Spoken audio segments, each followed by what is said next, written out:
We are very happy to have Matt Friedman, who's CEO and founder of WingZone, on with us over the last several days. We've been producing a ton of content on what this means for the franchise industry. Matt, you're going to be going solo today. John had another obligation that he had to step into. But just opening statements from you. What happened? What goes through your mindset as a leader of a restaurant brand when some of this news starts hitting, say, two and a half weeks ago? What's going on through your head, and how do you prepare mentally for the storm that you're about to face?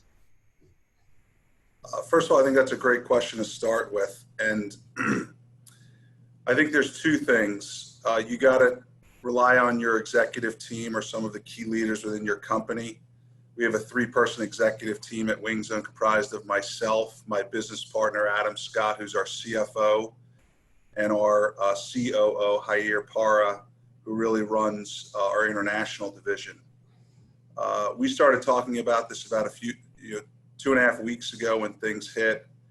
And the other thing that we jumped on pretty quickly was getting with our franchise advisory group about a week and a half ago. There's 5 people on that committee, and we just wanted to hear kind of where they're at. I think more than anything, this is truly what leaders are born for. In a time of adversity or opportunities, in this case with WingZone, there was really just a calm of, we're going to be okay. We're in a great position with our takeout delivery model, and here's what we're doing to help support you, the franchisee. I think the most important thing that we've learned through this, and it's one of our core values, which is trust, is the franchisees have to trust you in this opportunity. And I'll continue to use the word opportunity because I am an internal optimist. And I think even with some challenges, there are positive things that are happening for WingZone. And in general, I have a very positive outlook on the restaurant space and in franchising.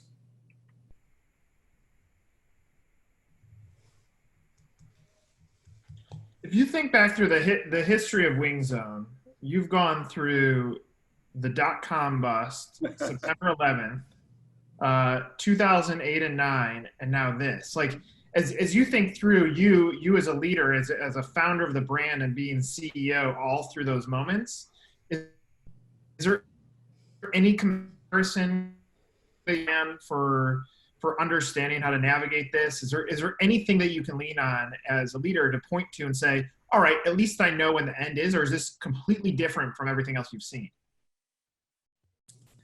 I think the first answer is most people will answer that it's probably bigger than anything we've ever seen. But I think when it's all said and done, we'll put things into perspective, and this will be another mark in history. I think, being the CEO and founder of WingZone for 27 years, I can't believe it's been 27 years since we started, we've seen everything. And one of the things that I've learned in business is that you have to expect challenges.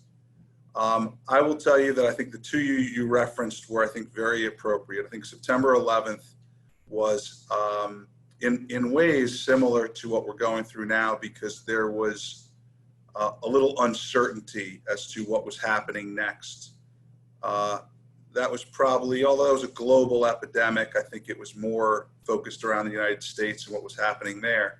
I think the financial crisis in 2008 and 2010 probably was a similar situation, in that you needed to rally your franchisees, really take a different approach in franchise development, and really focus on the consumer. I think one thing we've learned right now is that there's 2 things that we care about most, and that's our franchisee and our consumer.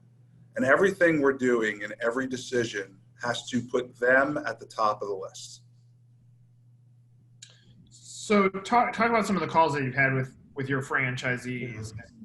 For those that are listening, what advice comes off of some of those discussions that you've had? What are they asking for, and what are you thinking mentally, and how you can best support them? So I believe anytime you get on a call with franchisees or other people within the company, I think that there's got to be a little bit of an agenda or a focus of what the call was. I think when we talked to our franchisees, we talked specifically about things like, what is Wing Zone doing from a marketing perspective? What is our social message? I filmed a video within days of this happening that really talked to our consumer. A few other things that we talked about was like supply chain. How are our suppliers doing with product? How's our distributor doing? What help do you need? An example that came up is, I'm really hurting for delivery drivers. Help me come up with a catchy campaign that I can put on my social media or in my restaurant to attract maybe some additional help.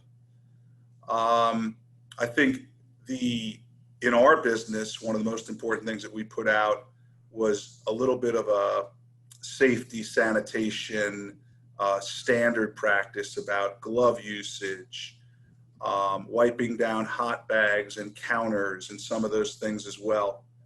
We have been communicating to our franchisees on a daily basis. And that to me is probably one of the most important things, because in a time like this, people want to hear from the leaders as far as what is going on, what is happening today, what is happening this week.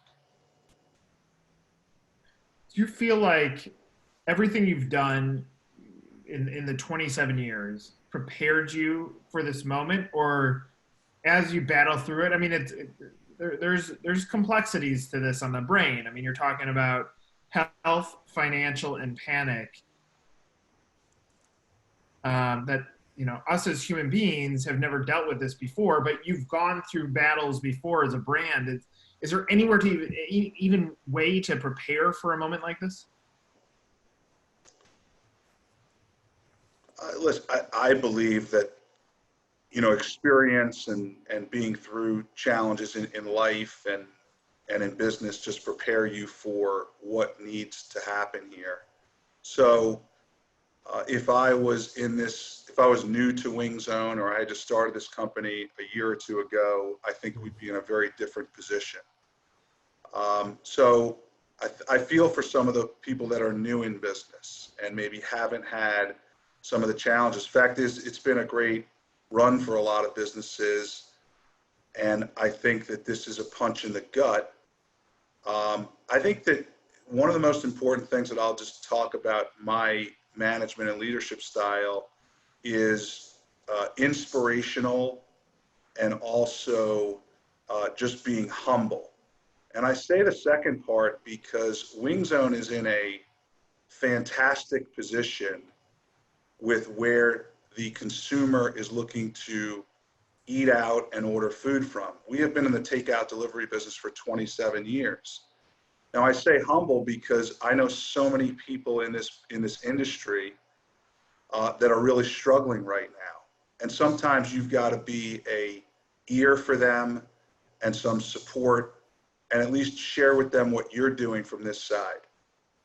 And I think that that's an important message, because even though we're in a very fortunate position, the shoe could have been on the other foot. So, okay, so we've gone through kind of how you prepare for this moment. Now, maybe as hard it is, talk about some of the positives that are happening for your brand in a moment of challenge where the whole restaurant industry is being challenged. How are you finding moments of positivity within Wing Zone? First and foremost, I think our communication to our franchisees, both text, intranet, and webinar and conference calls, have really stepped up. And I think that our franchisees have really appreciated that. The second part is really the message to the consumer out there. What are we doing from a marketing perspective and a safety perspective? And then making sure that our franchisees are focused on the most important things. Listen, we've had to make some adjustments. Our restaurants have small dining rooms. Those have been shut down. Some have gone exclusively to curbside, no entry in store, and obviously full delivery. So I think that there's obviously adjustments and changes that need to happen. But in general, we have put a lot of focus into social media, video messaging out there. And then the last one is not that we're into deep discounting ever, but we're offering free delivery to all consumers through our direct delivery platform. I think it's a simple way to market what we do. And I think a lot of people have jumped onto the free delivery, including third party. But right now, there's no big promotion that's going on. Obviously, we've had to curtail some of that with March Madness, and that being a real tough one for us, because typically March is a phenomenal month for us with March Madness. We even had a big Olympics promotion coming out that is now tabled, and hopefully we'll circulate that in 2021. You being such a big sports fan, do you see that as the ability as a business owner and a sports fan to be able to watch what's happening with professional sports and have some sort of predictability on what's going to happen with your business? Because when it comes back, similar to other rough periods, it usually comes back stronger. Does that position a brand like WingZone to have a good moment when things get connected? And are you paying attention to sports as it relates well to your brand? You know, we obviously had to take a left turn when one of the biggest kind of eye-opening ones for me was when they canceled the NCAA men's basketball tournament, which is 3 weeks of just really fantastic business. I think once that happened and others followed, I think it was really just put on a shelf. There's no reason to be focusing on sports right now when there's other pressing things. But to answer your question, I think we'll come back stronger than ever. Fact is, we're building some goodwill with our consumers, and hopefully making them loyal to WingZone beyond this. So I think in general, sports is kind of like, we'll come back to it when it comes back. I think right now, it's not a priority for us. So as a business, it's always, I think WingZone is going to be a fascinating study to look at, because you're talking about very, very small dining rooms, which means you're not wasting a ton of dollars. You're on the opposite side of this. The businesses that are going to get depleted might open up some additional real estate opportunities for the brand when we get to the other side of this. Are you looking at this as opportunity as much as you can, while you're also fighting, the moment to make sure the brand is protected as well as it can be in a situation like this? Yeah, listen, I'd be remiss if I didn't say that this is terrible what's happening, and I wish it never happened. But from a business perspective, we think that there are great opportunities. We've stepped up some of our franchise development marketing. I think we're communicating that we're resilient to what's going on. You mentioned our small footprint. I've just always been a fan of a small footprint. I've never been one that believed in having incredible high rent or occupancy costs. So we've always run an efficient footprint, and in this day and age, the fact that we're losing dine-in, which is less than 10% of our overall business, is really not a big hit for us. I think in general, I did a webinar earlier this week about, the future of kitchens and efficiencies and stuff. And we've taken our footprint from an 800 square foot kitchen to about a 450 square foot kitchen, and are able to put out more capacity. And so I think that ultimately, I've been in the takeout delivery business a long time. I mean, I started, when it was free delivery, there was no online ordering. Everything was driven by a phone. We used to run restaurants with 10 phone lines, and the business has just evolved so much. But what's interesting is that the surge in delivery really happened with third party probably in the last 3 years. But we've stayed true to the fact that we are still a direct delivery concept, meaning people can order from Wing Zone. We still do third party in some select markets as an extra, but our model has been stayed consistent for 27 years in what we do. Yeah, I think that's the moment that you didn't even know that you were prepared for, is your business in a time when restaurant brands are getting hammered, is positioned to be not only be okay but find a way to win in a new definition of what is winning in this climate. But it's probably something that other restaurant brands need to consider on the back end of this, is, and especially as third-party delivery has changed the game, is what is the future square footage of restaurants? Do you need as many seats there? What percentage of those seats live in a consumer's living room because the product's able to get there? How can we get the product there fresh and hot? How can we package it so that they feel safe? Because now shifting into that, I would love your opinions on the safety side. You put out this video that basically says, like, from the point it leaves the fryer or the grill, it is completely protected all the way to the home. That now only builds more confidence with the consumer. It seems like in a world where everybody else is going to be playing catch up, even though it may have not felt that way when a Grubhub creates this ability that you can have anything on the menu, it almost feels like Wing Zone has a shot to say, we've been doing this all along and we're actually light years ahead of everyone else. Well, listen, I'm not here to dog third party because it's really consumer preference. But ultimately, from a restaurant side of things, you're giving your product, hopefully you've packaged it well, and all of our packages are sealed, stapled, so there's no tampering with or messing with prior to getting to the door. But when you hand that order over to an Uber Eats or DoorDash or Grubhub driver, I mean, you've lost control of it. You have no idea what the experience is. You have no idea what their car is looking like. Are they using gloves? Are they safe? The fact is, when you go direct delivery to whether it's a Wing Zone or Jimmy John's or Domino's Pizza, we control the process. And to me, that is one of the most important things, because the consumer, what we call our guest, is really not experiencing Wing Zone until they open that door and we provide them that sealed hot bag of great wings and other items in an insulated hot bag. So for us, we are focused on continuing to push our direct delivery message. I think that this is not the time or place to be talking about third party.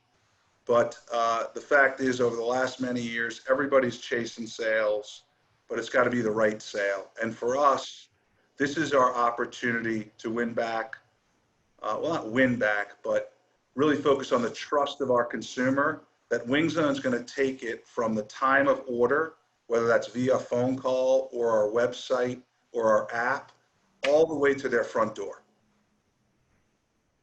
Do you feel like there's going to be brands that look to you for leadership as well on the other side of this, because you will have weathered the storm probably differently than others? Listen, I think a lot of people will just say that we were fortunate. Now, you take what breaks come your way and you do as much as you can with it. I think our franchisee confidence is at a very high level. Their trust is at a high level. Our consumers are believing that we will serve them a safe product and do what we say we're going to do. I think the other thing that's going to help us tremendously is the next phase of franchisees. They're going to look at brands right now that have kind of, how have they handled these things? What has been their communication? If I'm a prospect, I'm going to ask a franchisee, how did Wing Zone handle some of these challenging times? And although we're not perfect, I do believe we'll come out of this with franchisees saying they supported me in the right way, they communicated to me in the right way, they provided me a lot of tools. Listen, right now, and I'll be the first one to tell you, I mean, we are not doing any royalty relief. The fact is our sales are up and they're going to continue to go up with what's going on.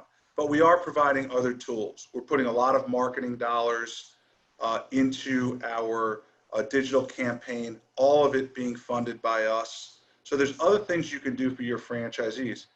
We sent additional hot bags to stores. We provided additional uniforms. Just a slew of things that we can do. And what I've told my team internally is we are 24/7 right now on our support. And I probably haven't said that prior to this happening, but your phone's on 24/7. You're available 7 days a week.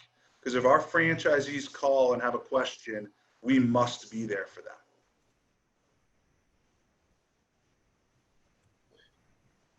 I mean, it's definitely an interesting situation for you. You are going to be in the very small percentage of restaurant brands that have found a way to still be okay. And we've talked about this with other franchise consultants that there's a few things. One, on the back end of this, there may be a tab on the franchise development sites that says, how did you deal with COVID-19? And it's going to talk about the additional support that you gave to franchisees, because prospects are going to want to know, because they're shook from a personal standpoint on this. So when they come to buying, they're going to want to know that the franchisor was there. The other thing that we talked about is the shift from recession-friendly businesses to the term essential, that an essential business ends up almost trumping a recession-friendly business, because it then was able to battle through recession and through a health crisis. And somehow, and probably because your brand was set up for a world that was a delivery world, and that's where some of the pizza brands are announcing that they're actually hiring right now. Some of them are coming out and saying, look, you don't have to switch your career to us, but while you've been laid off, like come take some temporary work with us. It's fascinating that here's a small segment of the industry that is thriving when everybody else is just getting hammered. That now you're going to have an interesting story to tell on the back end of this. You're going to have franchisees that said, I actually picked the right brand. And then you're going to have brands that are trying to figure out what their new normal is. Their new normal after this might be 80% of the sales that they were going into this. And in the perception of many franchisees, they're going to assume that means that the sales went down, which it did, but they still make yes. So now the profitability or the structure of a brand could shift the mindset slightly, because at some point comp sales kept on getting so skyrocket high that yes, everybody was making a ton of money, but maybe the new norm is just making a little bit and having highlighted moments that happen. So, in my opinion, I've had the privilege of working with you for a long time.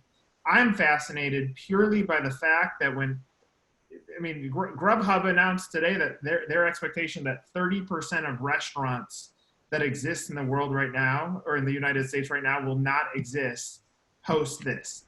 That's mind-blowing, and yet Wingzone figured out a way to do this, because you didn't divert from what your original strategy was, even when you're getting kicked in the stomach by third-party delivery opening up every product to get to the home, when you were somewhat innovative by delivering the chicken wing.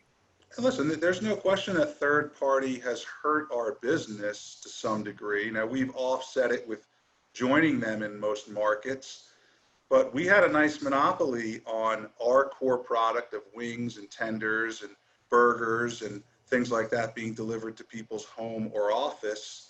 Then overnight, well, not overnight, let's say in the last 3 years, we've had a slew of other restaurants join into the delivery game. So I think that you mentioned a few things about recession proof and essential proof. Essential proof was somewhat, in a way like bars, liquor, other things like that. And I think they've obviously been hit pretty hard here, just because people aren't just sitting at home by themselves. They want to congregate with others. Wingzone is it's a really interesting, and we've seen it all. You know, there's an overabundance of restaurants, and it's just been built and built and built. And I think that there was going to be some contraction.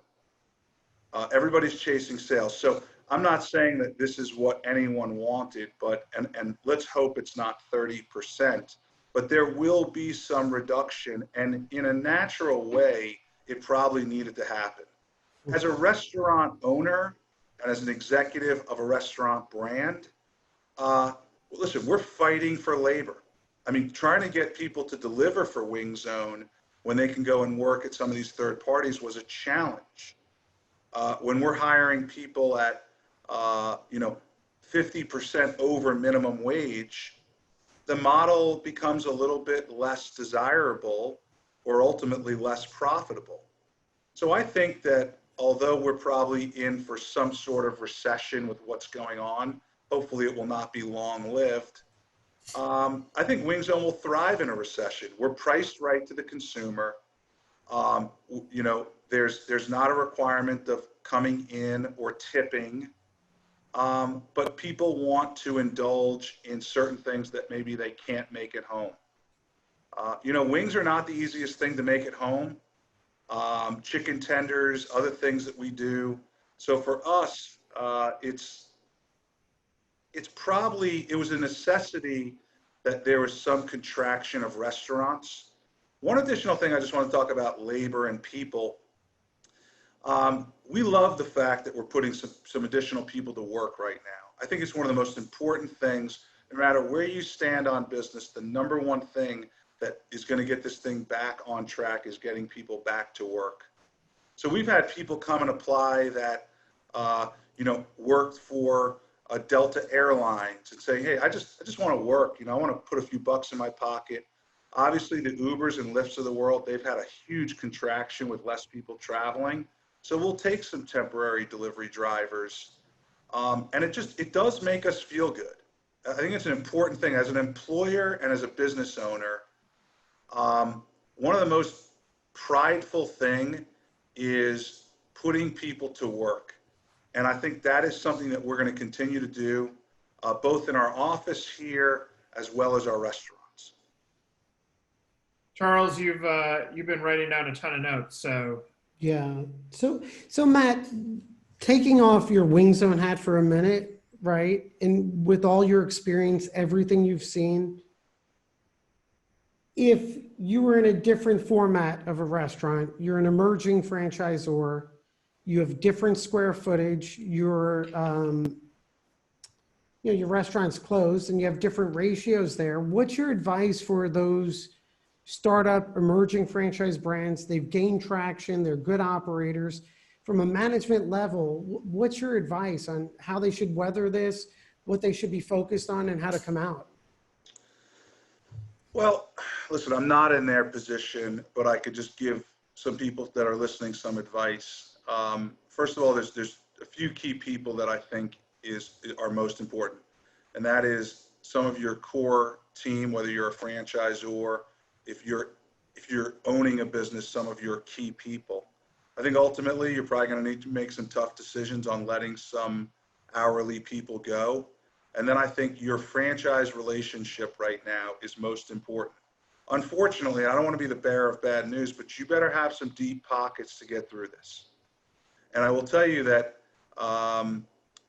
if we were not in a good financial situation, I would be the first one to defer any payment to myself and look to put it towards some other key people in my organization, because you can't just start over again. You've built this brand, you've kind of set this established deal, but your franchisees are going to need your help. The other thing that I would highly recommend is, as a franchisor or as the leader of your company, you need to be the leader when it comes to any support to the franchisees, whether that's working with your SBA lender, whether it's local government officials, whether it's talking to their landlords, whatever you can do to take something off their plate.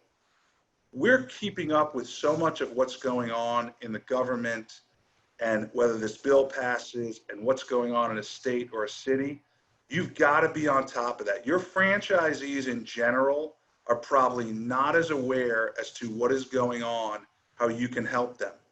The fact is, the government is going to help business. They have no other choice. But it's also who's ever first in line may get the most help, whether that's no interest loans, whether that's grants, whether that's deferment of SBA loan payments, whether that's landlords that are willing to maybe delay some rent payments on certain things.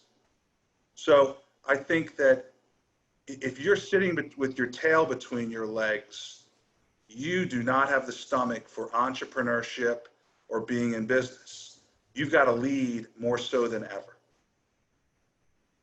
Yeah, I think that, I mean, those are great points, Matt. Core team, franchisee relationships, the deep pockets, right? That's going to scare many, but I think I do see good franchisors now intervening to communications with landlords and SBA loans. I mean, I think that's dead on about taking that. I mean, one of the things, and I know it's a little bit of a bold statement, but as a franchisor, you should be talking to your banker and saying, okay, I'd like to, if you don't have a line of credit, or maybe you don't have a lot of cash reserves, go right there to the source. It may be a time where you have to invest. Yeah. You may have to invest $50,000, $100,000, $250,000 to muscle through this, but what are your other options? To just let it collapse?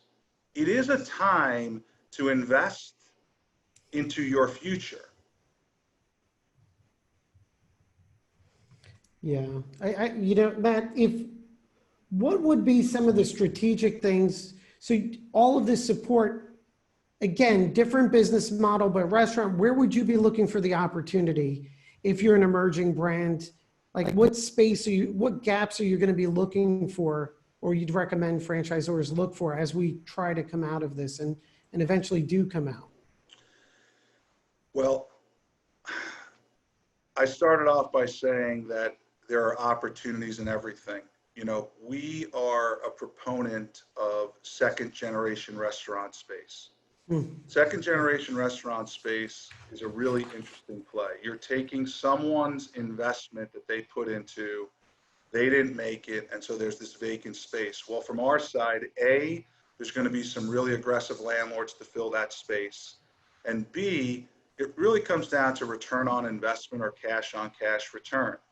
So if someone, instead of investing $300,000 to open a wing zone, can say, I'm going to take over this space, we're going to retro it, we're going to work closely with them, and I'm going to open my doors for $100,000, all of a sudden it changes the business model.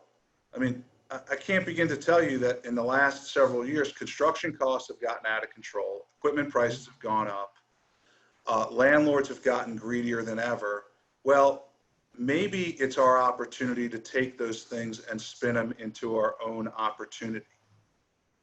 I think that's an incredible point, right? I mean, you know, the cash on cash return in that second gen, because I think that's tremendous for brands. It's interesting too, sort of unrelated, but I don't know if it ties in at all.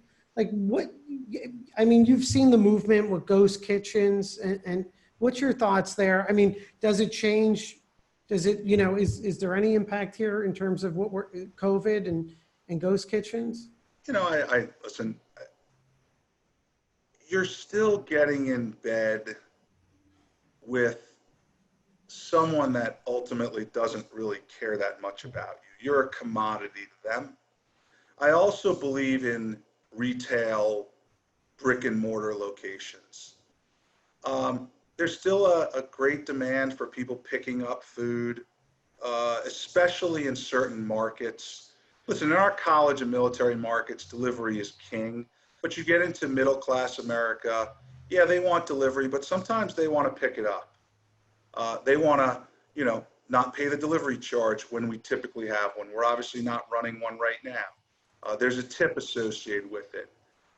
Listen, curbside is something that we had not done before, and we just implemented curbside on Monday this week, and it's added, you know, a couple $100 in additional revenue. So that's been very helpful. I'm a big fan of brick and mortar. I want people to see the sign. We did a study. I know this is kind of crazy. It was about 2 years ago. And we asked our consumer, how did they make their first purchase at WingZone? And 47%, which is a pretty amazing number, said they saw the sign. You know, and I think that there's something to be said about that, rather than putting your restaurant in some warehouse and you pray that you get a delivery order. Mm-hmm. So I am just not a proponent of it. And I want to own my customer. I want to own the relationship, the marketing opportunity, and ultimately there's that connection that I want to control. When do some of these incentives, like free delivery, when does it go away? Awesome question. I honestly believe we may be there almost on a permanent basis. And what we would do in pure honesty is, you know, we may take each item up 10 cents or a quarter. So ultimately it's free delivery, but you're embedding it. But, you know, I started in the free delivery world and it was the biggest deal. It was just the norm. And then we got to this, well, you got to charge for delivery, and people were used to it. I think some of the delivery charges that some of the third parties are running are, you know, kind of ridiculous. Some are $5, $6 plus a service charge. So I think that free delivery for us, right now we're running it. There really is no end at this point, but it may be the norm moving forward, and that may be fine. Do you think humans in general on the opposite side of this are going to remain uncomfortable that, you know, do I touch a door? Do I go out to eat anymore? Do I rely on delivery? Do I get used to this because I'm fearful of getting sick? Do you, like, as you think through it, are you positioned for some of that ongoing panic that just doesn't go away? Well, I think the biggest craze right now is contactless delivery, and we're doing it. Contactless pickup. But the fact is, and we're not here to lie to anyone. I mean, someone's packaging the order, someone's putting it in a box, in a bag. Now, listen, they're using gloves, and that's helpful. But, you know, we're not robots. So I think that, you know, I think we're in a very good position with that. I don't believe that consumer confidence will come back to its full level until there's actually a vaccination for this. And I think that we could be a long ways away from that. I think people will get more confidence as this kind of settles down. They'll go back to eating out, they'll go to bars. But there's still a percentage of people, who knows what it will be, that are like, you know, I don't really feel 100% safe from that side. I think what needs to happen is that, you know, glove usage is one of the most important things. And I will tell you that I've been through a lot of drive-throughs, I've been through a lot of restaurants, and I'm still not seeing the glove usage that should be. And one of the things that I think is most important is if you're going to frequent an establishment, whether that's getting a delivery, doing a drive-through, or doing a pickup, glove usage is a must. You're going to see that trend really everywhere. It used to be that gloves were only worn in the kitchen. And if there was someone handling money or taking your order or picking up the phone or delivering your food. But I think that that's going to become the norm moving forward. And that's fine. I mean, that's things change. For you as a person, what, or has there been a moment that this has been made real for you? I mean, you're from New York, which is obviously the city that's getting, or the state that's getting hit hardest. Georgia isn't as strict as some other states, which is where you live currently. I got asked on a call a few hours ago, do I know someone who has the coronavirus? And I said, not confirmed, but I know people that have the symptoms that are worried about it, but not at a point to go to the hospital. Is there something that made this real for you, or because you've been so busy, has it Has it delayed the realness? Anything on a personal standpoint on that? Yeah, absolutely. So my brother, ironically, is a director at the CDC. He's been for 24 years. He's actually in Bangladesh. He has been with every infectious disease, um, process, and he's a very bright guy. And I was scheduled to go visit my parents in Florida, and they've kind of been, my dad's had some health issues and some other things, so I wanted to go see them, and my brother's not one to really be incredibly vocal, but he's like, you are not going there. And I think what probably brought it to light for me was that he was genuinely concerned about our parents because of their ages and their health, and that, the fact is, I'm going to an office every day. I am living my life. I'm very good about social distancing and, not touching anyone except members of my own family. But he made it very obvious to me that if our parents got this, that it could be, tremendously life-threatening for them. So that was kind of a little eye-opening for me from just a personal level. Do your children understand the magnitude of it? Listen, I have a senior in high school, and that's typically, think about it. We're in March, right? You're in your senior year of high school. This is like the last few months are the greatest few months of your young life, right? You got parties and you got graduation and you're ready to go to school, and you kind of slack off a little bit too, but that's the norm. And he came to me the other day. He's like, I feel like I just missed out on a lot.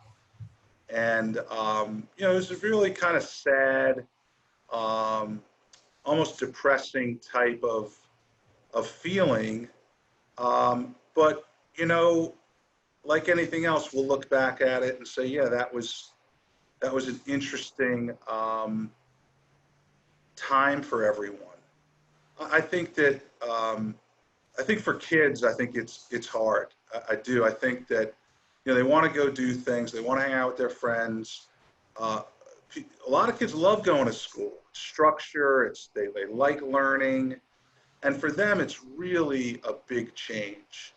I have a few family friends whose kids are graduating college this year. At this point, the graduation's off. That's a time to just celebrate with family members of such a great accomplishment, and that's kind of a painful deal. Listen, a vacation is a vacation, right? You have vacations. If you were scheduled to go somewhere and now it's off, life goes on. But those special moments that you share that you don't forget are very challenging. Charles, is your family going through summer? Yeah, same thing. Senior in high school too. And we just had a conversation today about his varsity baseball season, right? But, you just focus on everyone's health. But it does add an interesting perspective. I had a conversation with my son this morning, and I said, in a big way, aside from everyone being healthy, your future is going to be so impacted not only by this event, but the things you do now with this time, mentally, how you adapt to it.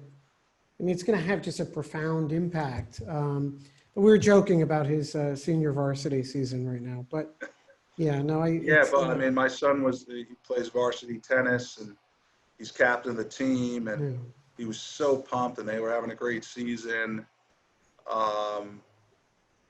Listen, it's life. You fight through it. I think that he's seen me with my business, and I'm not here to tell you that there hasn't been some very stressful days.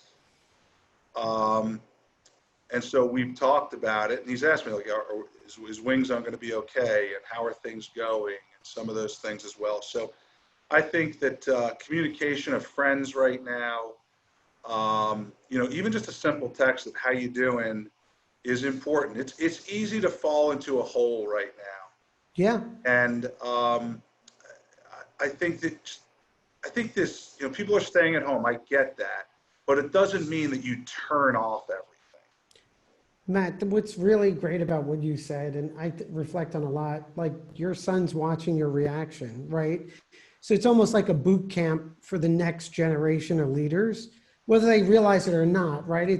It's what you do, not what you say. And so this is all embedding, and it's going to create an amazing generation as we go forward. So I think that's one big positive too, because we're on a course of it, I think, sad to say, and my included, we've never faced any real difficulty in life. And so now this whole new generation where, I mean, it's going to alter a trajectory. So, credit to you too for, your son's watching. So that's great. He better be watching. I sent him the link, but Yeah. I think the news headline, and I've said this a few times, I think the news headline 20 years from now is going to define this moment in our lives, because I really don't know that any of our brains can even understand the magnitude of what is happening across every part of our world. But the headline is going to say, like, this ended up defining the millennial. This brought their leadership out. It was no longer entitlement or, YOLO. Like it's going to change the narrative, because their jobs are going to be at risk. They're going to be the first ones to go, especially the ones that were lazy in the workplace. I mean, this is the wake up moment that this generation will probably now create so many incredible leaders. And it's going to be thanks to watching how the adults weather this storm. And you throw into the entire mix of what's going on in our world that this is also an election year, which means that politics is being played throughout this entire narrative. Like, this is a complex thing. Yeah. And I don't think, like, there's no way any of us thought last year that a coronavirus was going to completely disrupt everything that we perceived as normal. Like, this is crazy.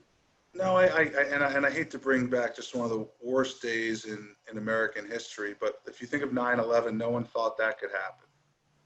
And it's a crazy world. And no one could have predicted this. No one probably could have prepared for it. I mean, and now we just have to take the hand that we're dealt. My number one most important wish is that we just get people back to work. Yeah. Getting people to work is going to solve everything. Now, I know that there's other things that need to go into that happening, but, there's self-pride, there's putting money on the table, there's all these things combined, but that's all I care about. And I'm just thankful that we have, not only are we keeping people at work, but ultimately we're hiring more people. Hey, Matt, not to simplify that, but I wish every politician on the planet would understand that, because really that is the only answer. It's not sending checks for people to stay home. It's not furloughing. It's getting everyone back to work. And that's why, Matt, unfortunately, you will never be a politician because you need to come out of college and just be a politician your whole life, not an actual restaurant owner or small business owner that actually pays salaries, right? So Matt will never be elected because he's actually smart, but that's really the answer, is just get people back to work. Yeah. But that'll be too complex. So we're going to need to embed legislation with, solar credits right now, because now's the time. No, I'm with you. And I think just sending checks to people, like if I was unemployed and I lost my job and you sent me a check, that's going to make me feel better for about 5 seconds. Correct. It does nothing for me long term. Well, right. No, and that's what's my frustration.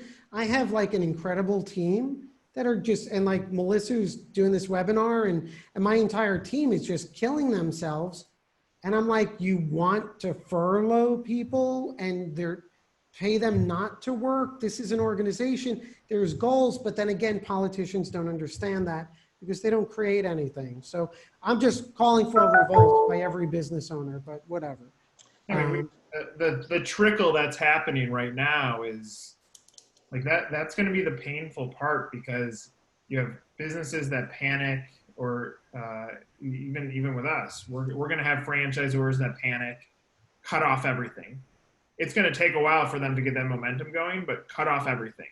That means they're cutting off vendor relationships. They're cutting off their franchisees. They're like going to the corner and hiding, and it creates this constant flow of misery that it's going to be hard to get out of it. That's what's going to create some of this recession. The example that I've used, Charles, you and I have talked about this, is you take a professional baseball. The bars and restaurants around Wrigleyville depend on April and May sales. Yep. Those are gone, maybe into June now, and maybe not an entire baseball season. We might get everything canceled, but let's pretend it goes into June. Now they're calling the banks and they're saying, hey, I need to call on that line of credit. And the banks are getting crushed because everybody's calling on the line of credit. So let's say they access some of it, but that's going to run out before baseball season gets back. So then they have all these layoffs. Those people are out of jobs. So now the streets are full of people that don't have work. Now, the opportunity that I see on the other side of this is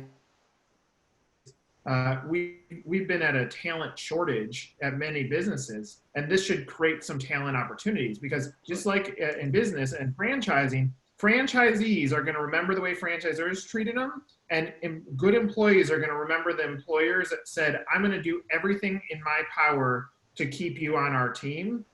And those are going to be remembered, but majority of them are going to be let go. So the talent pools are going to open up. So that's where it's hard, because when you're bracing for impact, it's hard to start thinking about, okay, how do I get to that intermediate stage of prepping for what is the opportunity? And how do I get to the really offensive stage where I really own it and take off, when you're like, you're going down for the crash? So it's just such a complex thing. But if you want to simplify it, if everyone's back at work, then morale goes up, purchasing increases, like it solves everything. Yeah. But it's hard to get there because the death toll in the United States is 663. That's probably less people that order from a wing zone on a day have died, and it's disrupted everything. So it's going to be crazy. We don't know how to navigate this. Yeah, I think the other thing is as if some of the audience, whoever watches this, is an executive at a company and you're a decision maker, is if you think you're making the right decision, sit on it for 24 hours, maybe even 48 hours. Like, so many people I know, and I'm guilty of this too, is we make rash decisions without really thinking about it. Like, why would you cut your franchise development budget? Maybe it needs to be geared towards a different message. Maybe it's the whole thing is, here's what we're doing to support our franchisees. Forget about selling to franchises. I just want to send this message out. Because if you're just going to cut things, then what does that message to everyone else say? I just wanted to add that point. That's one particular point. Yeah, don't stop spending, change the message. But it's hard when you feel like you're getting blindsided by garbage in every direction. So I get why it happens, but the climb out of the mess is a lot longer. It's like a locomotive. It's got to get the steam going, and if you shut it off and the brakes are on, it's going to take a little bit of time to get it going. And if you're too far behind other brands that start saying, let's really dial up our development messaging, you're going to be playing catch up again, which is probably what a lot of brands feel right now, because there was too many franchisors spending too much money on franchise development. You're going to be playing from behind. So it's going to be a very calculated, how do you protect your cash flow, and at what point do you spend? Do you cut a little bit of your ad spend? Do you change the message? There's still some defining that has to happen from here on out.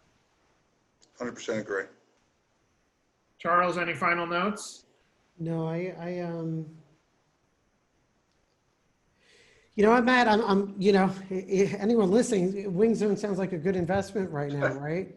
But so hey, I think but it's a positive message, and I do love the perspective on second generation space, and there's definitely opportunities out there. So, And make sure your son watches this, and and like tell him we're all rooting for him too, Matt. But I took a lot out of this.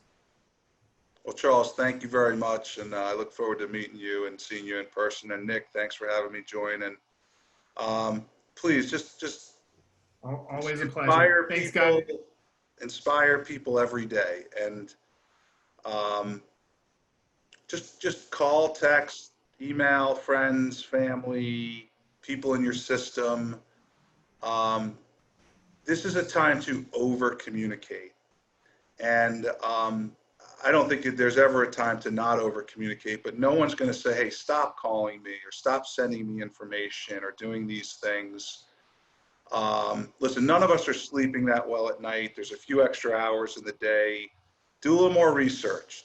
Pull up that next article. Figure out what's going on. And just be safe. And we are going to come out of this. No question about it. We're too strong. You started off by saying you're an optimist. You ended with being an optimist. It's exactly what we need. All right. Thank you, guys. Hey, Matt, thank you. All right. Thank you.